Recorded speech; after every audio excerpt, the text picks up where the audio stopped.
शिवसेनेच्या आमच्या महाराष्ट्राच्या नेत्या शिवसेनेचे संपर्क प्रमुख माननीय सुषमाताई आमदारे गेल्या 3 दिवसापासून मोहोळ, बार्शी, अक्कलकोट, दक्षिण सोलापूर, सोलापूर शहर मधलं शहर उत्तर या 6 विधानसभाच्या पदाधिकाऱ्यांच्या बैठकीसाठी आल्या होत्या.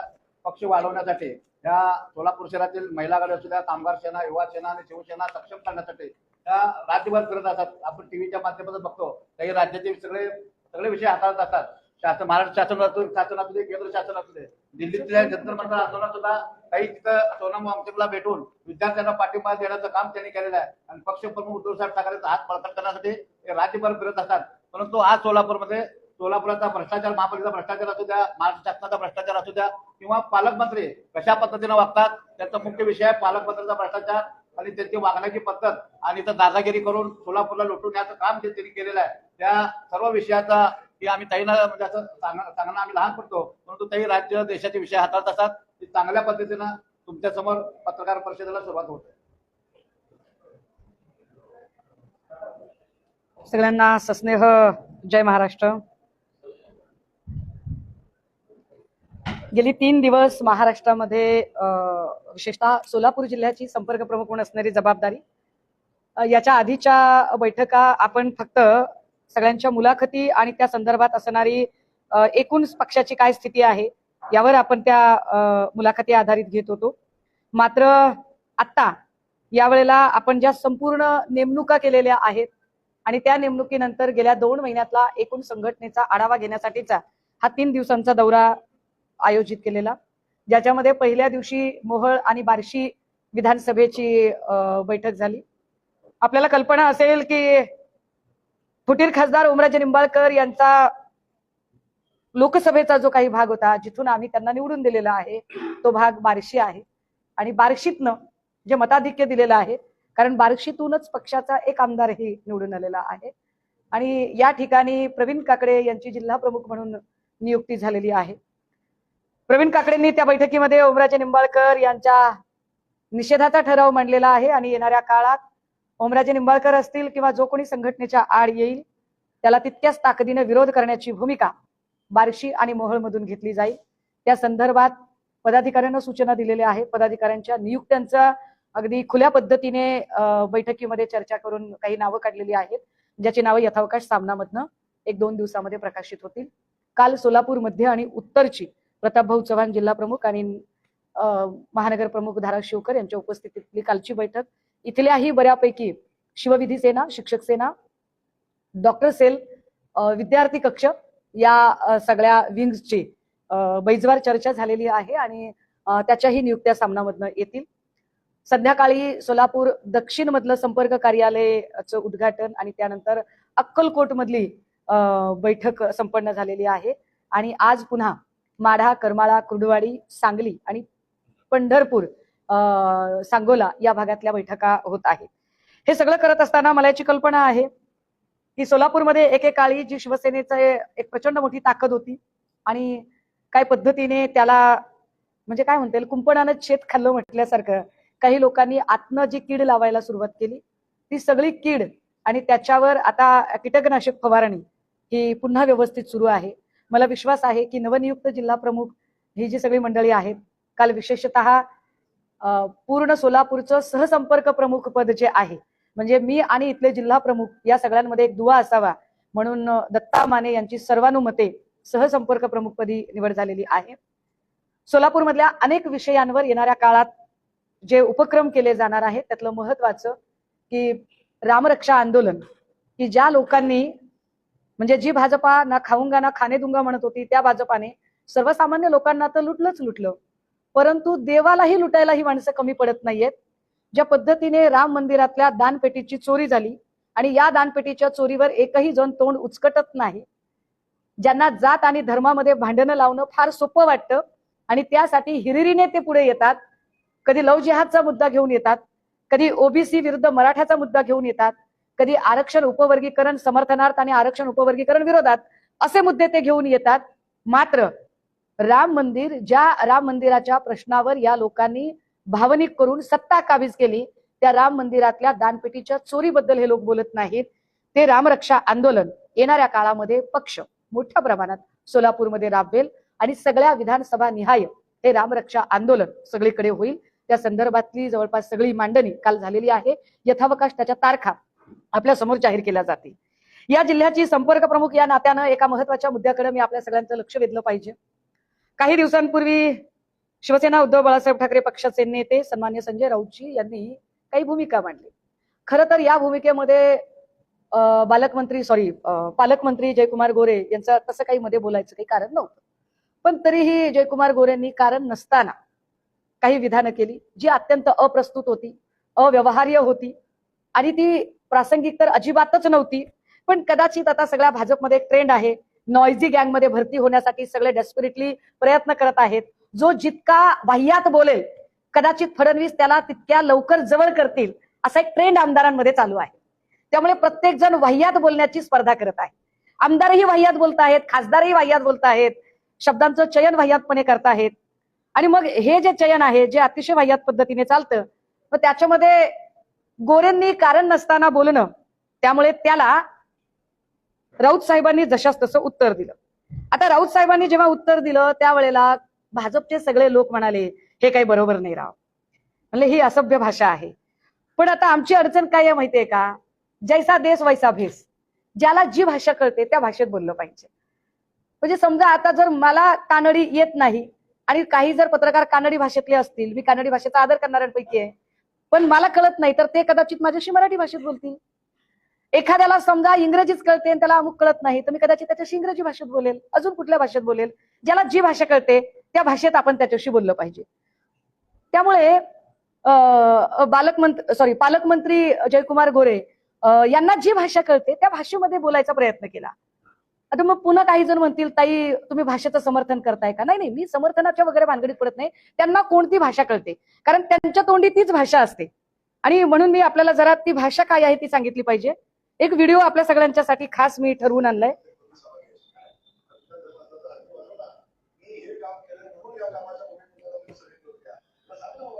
हे चालू नाहीये का?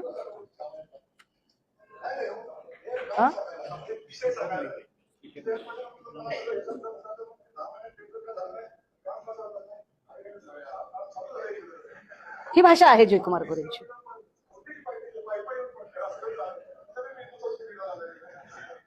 नाही, हा व्हिडिओ मी आपल्याला पर्सनली ग्रुपवर टाकेन, जो आपल्या प्रत्येकाला मिळेल.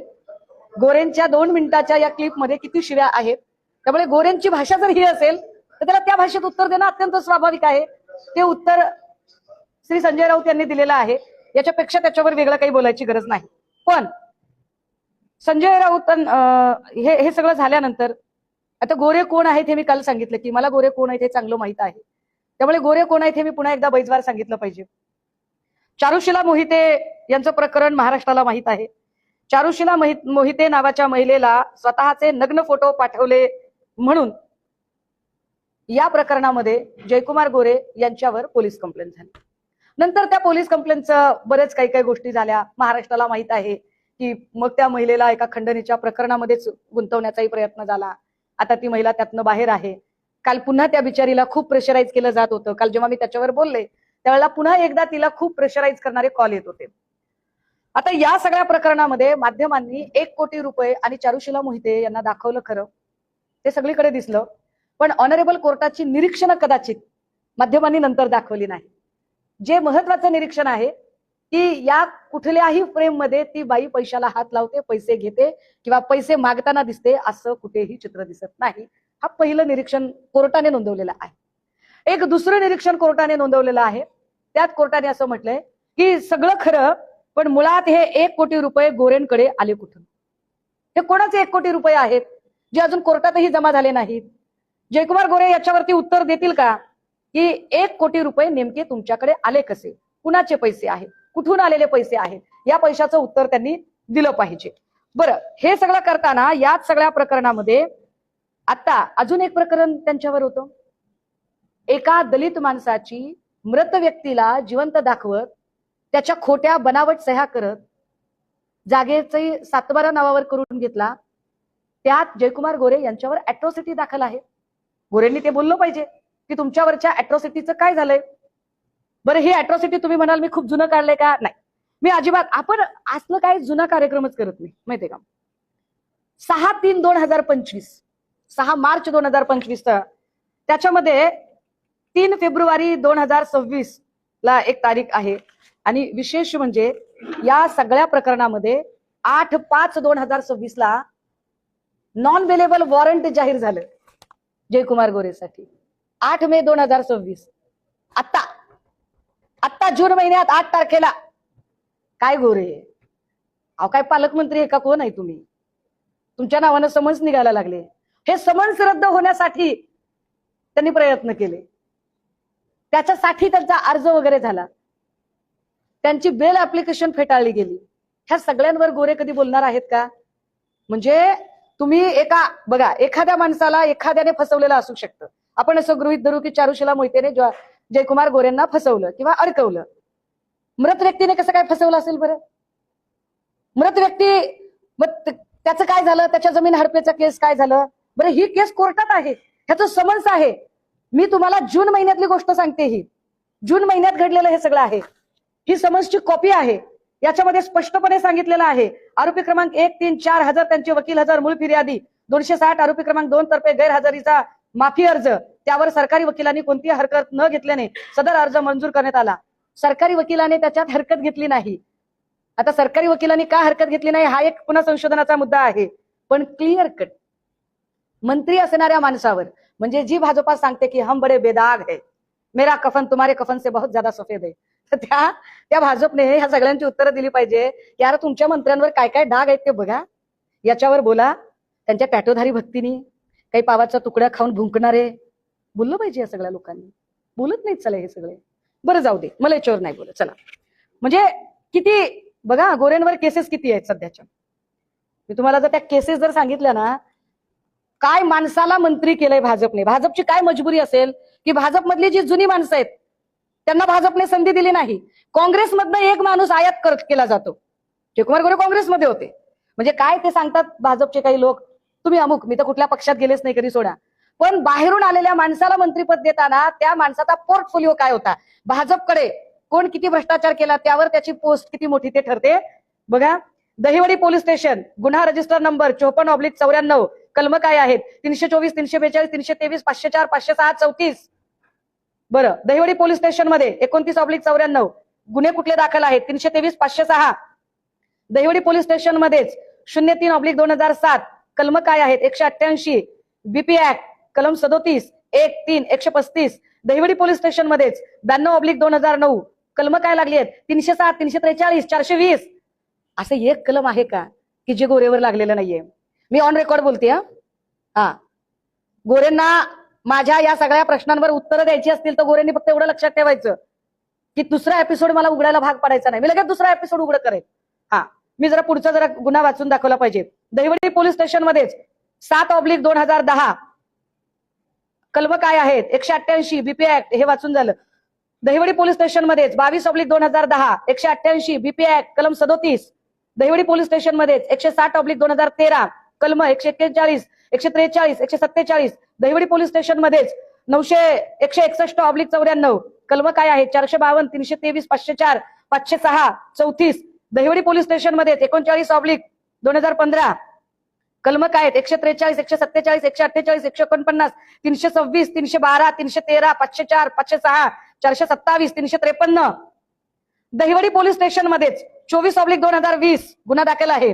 कलम काय आहेत 143, 147, 149, 452, 506. दहिवडी पोलीस स्टेशन मध्येच अदखलपात्र गुन्हा दाखल आहे.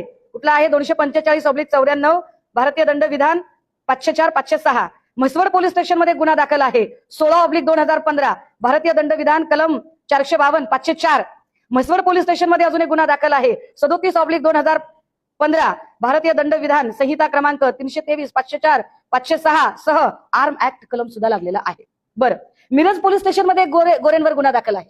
मी कुंडली वाचते गोरेंच्या, मी गोरेंना ओळखते, मी गोरेंना खूप चांगली ओळखते, मी गोरेंची कुंडली वाचते. मिरज पोलीस स्टेशन मध्ये गुन्हा दाखल आहे 19/2009 भारतीय दंडविधान संहिता क्रमांक 406, 409, 420. 420 कलम तर ज्याला फार कायद्याचा अभ्यास नाही त्यालाही कळतं 420 कुणाला म्हणतात ते. गोरेंवर कलम आहे 420. मिस्टर जयकुमार गोरे 420. ठीक आहे. आता हे 420 कलम आहे. 420, 465, 468, 120(ब)34 वगैरे. मिरज ग्रामीण मध्ये गुन्हा दाखल आहे 24/2000 भारतीय हत्यार अधिनियमचा, त्याच्या संबंधाने गुन्हा दाखल आहे. इस्लामपूरमध्ये पण गुन्हा दाखल. काय कीर्ती आहे राव, काय कीर्ती आहे. म्हणजे असं मीठ मोहऱ्याने दृष्ट काढावी अशी कीर्ती आहे. इस्लामपूर पोलीस स्टेशनमध्ये 185/2002 भारतीय दंडविधान संहिता 143, 147, 148, 149, 307, 504.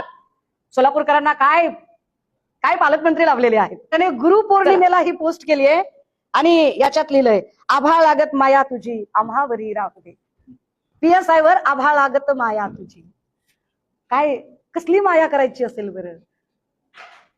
सब मोह माया आहे. ही कोणती माया होती की घनश्याम सोनवणेला ही पोस्ट करावी लागली. आता PSI घनश्याम सोनवणे, माझी इच्छा नसताना तुम्ही रडारवर आलाय आणि मला याच्यावर उत्खनन करावं लागेल.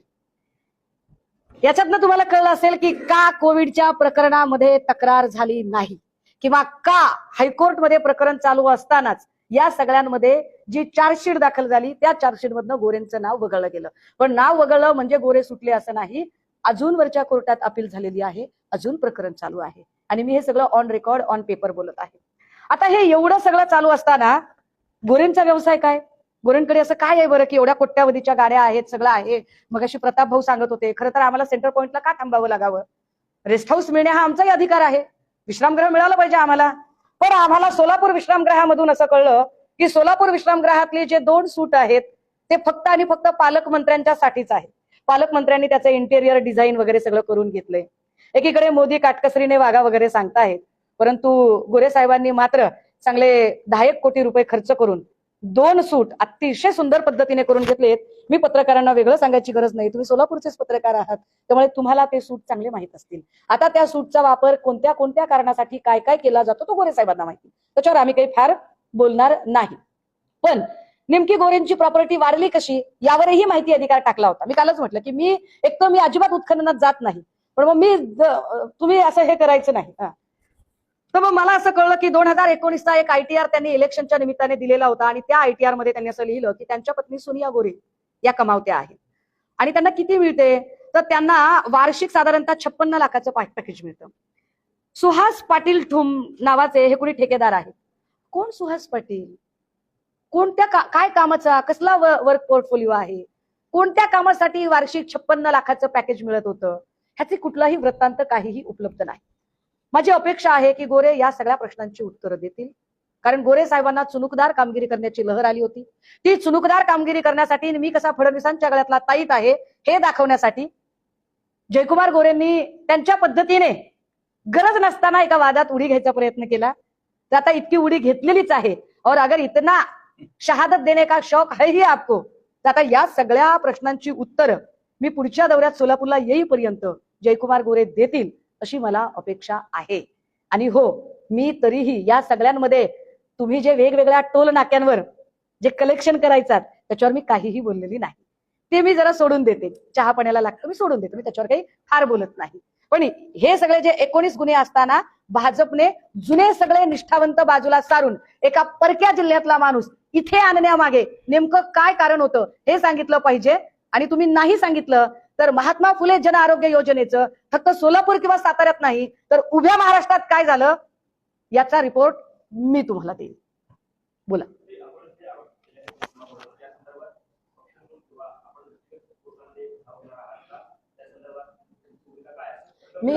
मी आता जे काही आरोप, हे आरोप नाहीत दादा. आरोप कशाला म्हणतात, जे कपोलकल्पित गोष्टी आहेत. मी तुम्हाला एक सॉलिड आणि व्हॅलिड डॉक्युमेंट दाखवलं. एक दुसरं असं की आपण काही न्यायालयीन भूमिका घेणार का आपण असं म्हणताय, तर याच्यातली अनेक प्रकरणं ही न्यायालयात ऑलरेडी चालू आहेत, न्यायप्रविष्ट आहेत. यातल्या कित्येक प्रकरणांमध्ये म्हणजे मी तुम्हाला हेही दाखवलं की कशा पद्धतीने त्यांना अगदी मागच्या महिन्यात समन्स निघाले. अहो, मंत्र्याला समन्स निघणं आणि तेही अशा प्रकरणात निघणं ही लाजिरवाणी गोष्ट आहे. चळवळीतल्या केसेसमध्ये समन्स निघाला मी समजू शकते, परंतु अशा एवढ्या गंभीर गुन्ह्यांमध्ये जर एका भाजपच्या मंत्र्याला समन्स निघत असेल तर हा मंत्री पालकमंत्री पदावर राहण्याच्या योग्यतेचा आहे का?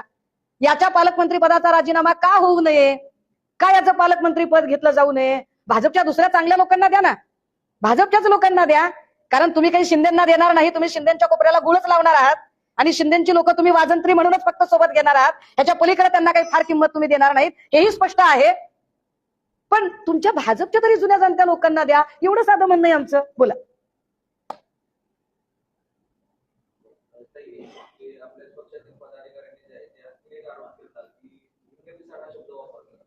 मला वाटतंय तो म्हणजे त्यांनी कुणी शब्द वापरला मला काही माहित नाही.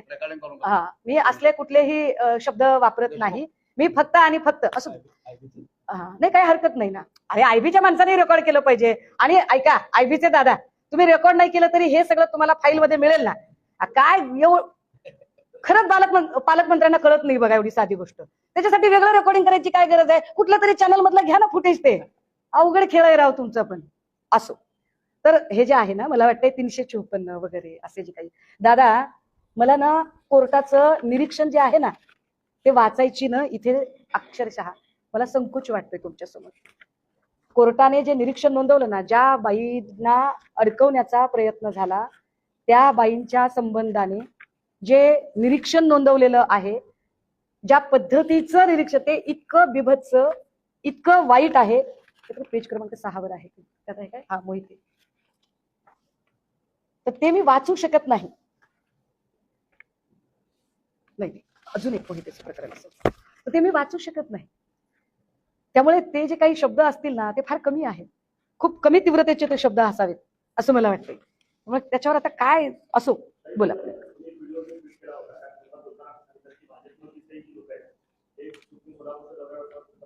हो, आता बघा ना, काल मी तुमच्याशी बोलत होते. मी काल म्हटलं की मी उद्या बोलते दादा तुम्हाला. मी का म्हटलं, कारण मला एकाने सांगितलं होतं की ताई मी तुम्हाला संध्याकाळी सगळे डॉक्युमेंट देतो. मी तर अख्खा दिवस बिझी होते. किती डॉक्युमेंट आलेत माझ्याकडे बघा, कुठून कुठून आलेत ते असतात. आता त्यांनाही वाईट दोष देऊ नये. मला वाटतं की भाजपच्या लोकांनी प्रचंड कष्ट घेतलेले आहेत ही सगळी सत्ता राखण्यासाठी, आणि जर त्यांनाच जर त्रास होत असेल तर मग ते फार वाईट आहे. हे कोर्टाचं, दादा कोर्टाचा पेपर आहे बरं का. हा कुठलं कोर्ट आहे बघा, हे anticipatory bail application number 2220 of 216 Jaykumar Bhagwanrao Gore versus state of Maharashtra. Honourable कोर्टाचं निरीक्षण. मी म्हणजे मला खरंच ह्याच्यात संकोच होतोय की हे किती वाईट निरीक्षण आहे. याच्यातला मुद्दा क्रमांक 9 आहे. I have pursued the obscene image which were sent to the cell phone of the complainant as per the submissions of learned APP. The images were received by the complainant and it appears that the images were sent from the cell phones mentioned herein. The image do not show the actual act of sexual intercourse but are of erected penis with hand. मला वाचायला लाज वाटते पुढे. हे कोर्टाचं observation आहे. सोलापूरचे पालकमंत्री जयकुमार गोरे यांच्याबद्दल ऑनरेबल कोर्टाने हे लिहिलंय. तरी सुद्धा फडणवीस साहेबांना गोरेंनाच मंत्री ठेवायचंय. अरे का पक्षाची पत घालवायला लागलात? जो पक्ष एकेकाळी अडवाणी वाजपेयींच्या विचारांनी भारावलेला, सुषमा स्वराज सारखी माणसं ज्या पक्षामध्ये होती, जो तत्वनिष्ठ पक्ष होता, तो पक्ष अशा भ्रष्ट लोकांनी का भरून टाकलाय? आणि म्हणून मी वारंवार म्हणते की वारुळ मुंग्या बांधतात, पण वारुळ पूर्ण झाल्यावर त्यात राहण्याचं भाग्य मुंग्यांना लाभत नाही. मग त्यात राहायला विषारी नाग येतात. भाजपच्या सत्तेचं वारुळ हे RSS आणि भाजपच्या निष्ठावंत कार्यकर्त्यांनी बांधलं, पण वारुळ पूर्ण झाल्यावर त्यात राहण्याचं भाग्य RSS आणि भाजपच्या लोकांना नाही लाभलं. तर त्याच्यामध्ये काँग्रेस, राष्ट्रवादी आणि इतर वेगवेगळ्या पक्षातून जे बलात्कारी आणि भ्रष्टाचारी विषारी नाग आले ते कुंडली मारून बसले. हे वाईट आहे.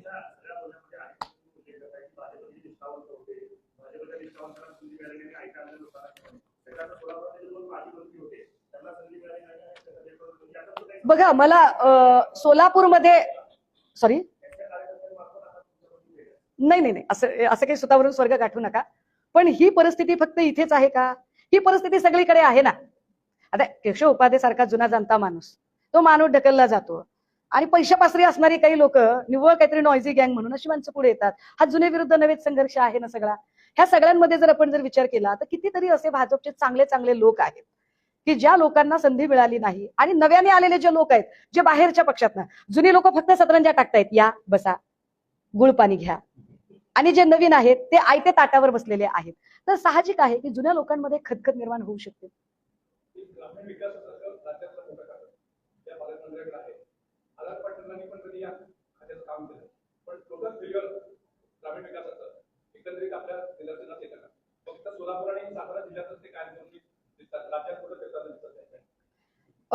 मी काल एक ऑडिओ ट्विट केलं होतं. मी परत एकदा ती ऑडिओ सांगितली पाहिजे की ग्रामविकास खात्याचा जो कारभार चालतो तो कसा चालतो हे विजय चौधरी जे भाजपचे महामंत्री होते, ज्यांच्या तब्बल 7,500 ऑडिओ क्लिप आता बाहेर आलेल्या आहेत आणि ती एक एक क्लिप आता व्हायरल होतीये. त्याच्यातल्या काही क्लिप अजून भयंकर आहेत याच्यापेक्षाही, ज्या मी पुण्याच्या किंवा मुंबईच्या पत्रकार परिषदेत नंतर सांगेन. पण स्पेशली जयकुमार गोरेंबद्दलचं काय म्हणणं आहे भाजपच्या लोकांचं ते जरा आपल्याला सांगितलं पाहिजे.